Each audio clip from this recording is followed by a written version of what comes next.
Hello, I am Valeria Rodriguez. For my technology integration report, I will be using Google Classroom as the education platform. Through this report, I will explain the benefits of technology in the classroom and tie it into research. Google Classroom will be used as the primary learning platform for my second grade students.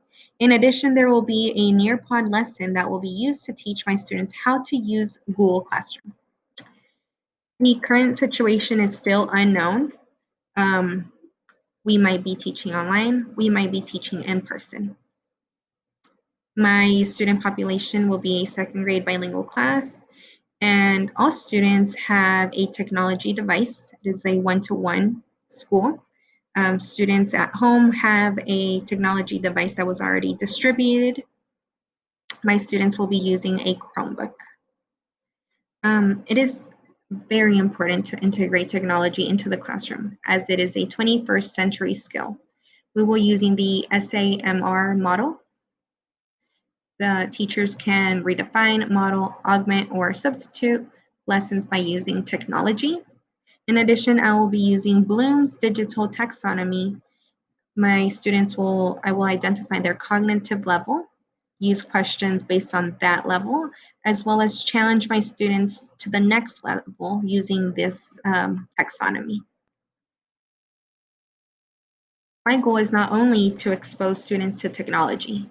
I want my students to interact with technology.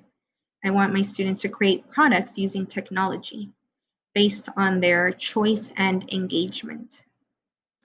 Um, I know at the beginning of the year, I will start with the basics, and then throughout the year, I will be evolving my students so that they become professional users of technology. I felt like Google Classroom was the best choice because it offers a real life classroom feel. There is a variety of organization. The front page offers a stream where I can post announcements and it lets students know of new assignments. I can also organize the classwork into different categories, and students are able to easily turn in work through that area, and I am able to grade it and give feedback. Students are also able to check their work as a form of progress monitoring. I can also add other teachers and parents to collaborate on Google Classroom. I did consider Seesaw and Flipgrid. However, these two tools do not have such a variety, and I do not want my students to only answer through video. I want them to have a variety of ways to turn in work based on their choice. In order for my second graders to be successful when using Google Classroom, I will be using this platform daily. The first couple of weeks will be very basic and repetitive, and slowly I will be integrating more challenging tasks. I do anticipate that there will be problems when my students log into Google Classroom. First of all, it requires my students to log in with an email and a password. So I need to teach my students how to log in through Clever or have their email and password memorized.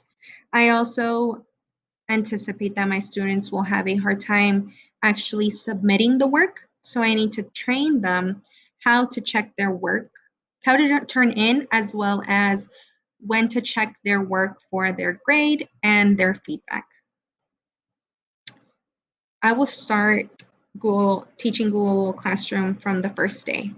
Since teaching in the fall is still unknown, I have two plans. If I teach in person, I will be modeling how to use Google Classroom. Then I will allow my students to play with Google Classroom to get comfortable, and then I will start the actual lesson. If I do online teaching, I will record myself using Screencastify, or I can have a live Zoom meeting and they can see me model how to use Google Classroom. In order for students to be successful, I will start off with a whole group lesson, move on to small groups, partner work, and then independent. There is also a Nearpod lesson that is attached to this Google Classroom lesson. UDL principles, engagement. Google Classroom offers a variety of ways for students to turn in work. Students can upload Google Docs, upload a YouTube video, a link, or a file. This allows my students to have a choice and keeping the expectation high. Representation. Through the lessons I will upload on Google Classroom, I can provide multiple forms of displaying the information and action and expression. Google Classroom offers a way for students to view their work, to progress monitor, so students, and it has easy access for students to see this.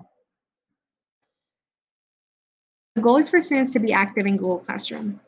If my students are turning in the work, checking and responding to announcements, as well as checking their feedback and their grades, then they have met the goal. However, if I see students who are struggling, then I will pull aside and have a small group, reteach specific lessons, and I will also assign a partner so that they can ask for help. For parents, I will be holding seminars, either in person or online, so that they can help their child at home.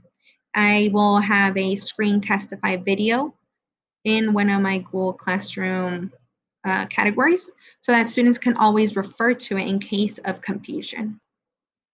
Now let's go to the Nearpod lesson. This is a lesson that will be used in class or through online teaching so that students can get an introduction of how Google Classroom works. So this is my introduction page. My objective. Students will be able to learn how to use Google Classroom. There is also an audio that I recorded so that students who are struggling readers can have the opportunity to listen to the objective.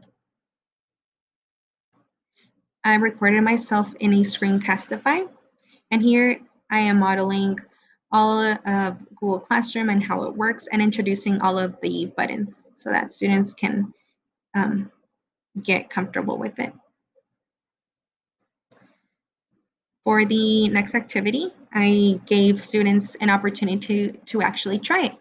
They will have to log on to Google Classroom, log in with the code, and complete the first activity. The first activity is where they tell me something fun they did over the summer.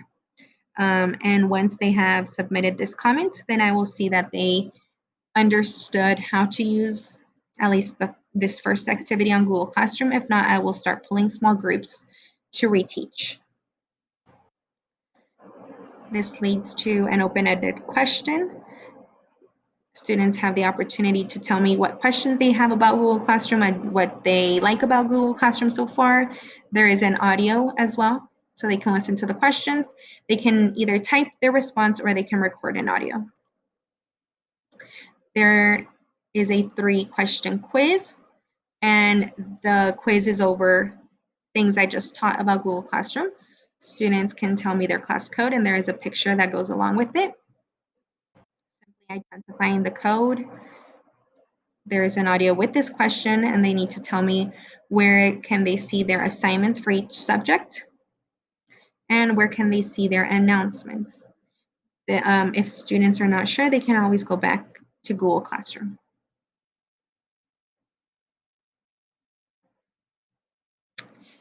And we have reached the end. This is the basics. As weeks go on, I will be integrating more challenging tasks so that students can become professional users of Google Classroom. Thank you for watching.